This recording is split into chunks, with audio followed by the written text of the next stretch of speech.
நான் ஒரு சேப்பங்கிழங்கு ஒரு 1/4 கிலோ வாங்கினேன் இன்றைக்கி.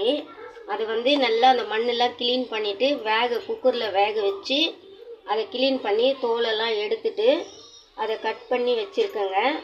இதை எப்படி பண்ணலான்னு பார்க்கலாம். அது ஒரு பெரிய வெங்காயம் எடுத்து கட் பண்ணி வச்சுருக்கேன். ஒரு பவுலில் 1 கப்பு வெங்காயம் அதை வச்சுருக்கேன். எப்படி பண்ணலான்னு பார்க்கலாம்.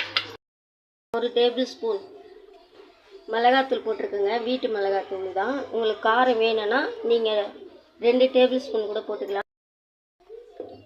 நாங்கள் வந்து 1.5 டேபிள் ஸ்பூன் காரத்தூள் போட்டிருக்கோம். மிளகாத்தூள், வீட்டு மிளகாத்தூள். சால்ட்டும் போட்டிருக்காங்க. இது சால்ட்டு ரொம்ப போடக்கூடாது. ஒரு 1/4 டீஸ்பூன் போட்டாச்சு.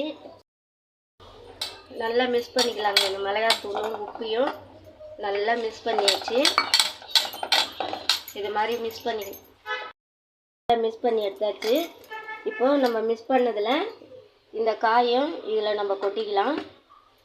கொட்டிட்டு நல்லா இந்த சேப்பங்கிழங்குல இந்த மிளகாத்தூளும் இதையும் நல்லா நம்ம மிக்ஸ் பண்ணி விட்டுக்கலாங்க. இதில் லைட்டாக வந்து கொஞ்சம் நல்லெண்ணெய் விட்டுக்கலாம். 1 டேபிள் ஸ்பூனுக்கு நம்ம நல்லெண்ணெய் விட்டுக்கலாங்க.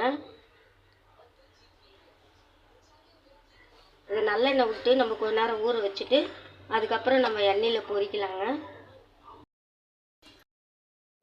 இது மாதிரி நல்லா மிக்ஸ் பண்ணி வச்சாச்சுங்க. இது வச்சுட்டு கொஞ்ச நேரம் ஊறட்டங்க. நான் இதை வேறு பவுலில் மாற்றிக்கிறேன். இதில் தான் நான் பொரிக்க போகிறேன். இப்போ வேறு பவுலில் மாற்றியாச்சு. இந்த கடாய் கொஞ்சம் காயட்டும், சூடு ஏறட்டும். இப்போ இதில் ஒரு 3 டேபிள் ஸ்பூன் எண்ணெய் ஊற்றிக்கலாங்க.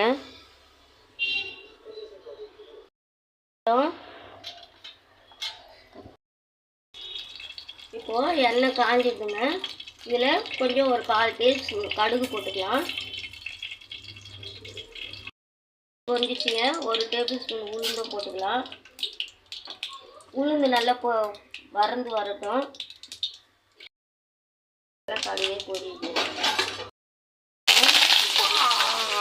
இதில் போட்டுக்கலாம். இந்த வெங்காயம் நல்லா பொரிட்டங்க. நல்லா செவந்து வரணும் வெங்காயம். அதை விட்டு நம்ம வறுத்து விட்டுக்கலாம். வெங்காயம் வதங்கிறதுக்கு கொஞ்சம் கல் உப்பும் போட்டுக்கலாங்க. லைட்டாக தான் போடணும். இப்போது வெங்காயம் வந்து கண்ணாடி பதத்தில் வந்துருக்குங்க. இப்போ நம்ம அந்த சேப்பங்கிழங்கு இருக்கு இல்லைங்களா, நம்ம மசாலாலாம் போட்டு வச்சுருக்கோங்களா, அதையும் அதில் கொட்டிக்கலாம்.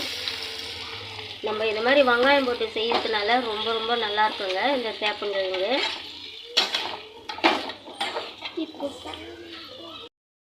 இது மாதிரி நம்ம வெங்காயத்துக்குடியே நல்லா இது வறந்து வரட்டுங்க. எதுக்கு நான் நல்லெண்ணெய் விட்டேன்னா இது ரொம்ப வந்து ஒரு ஒட்டுற மாதிரி இருக்கும். அதனால் நம்ம நல்லெண்ணெய் ஊற்றி இது மாதிரி வச்சுக்கலாம். வேணும்னா நீங்கள் அரிசி மாவு கூட போட்டுக்கலாங்க. எங்கள் வீட்டில் அரிசி மாவு காலியாகிடுது.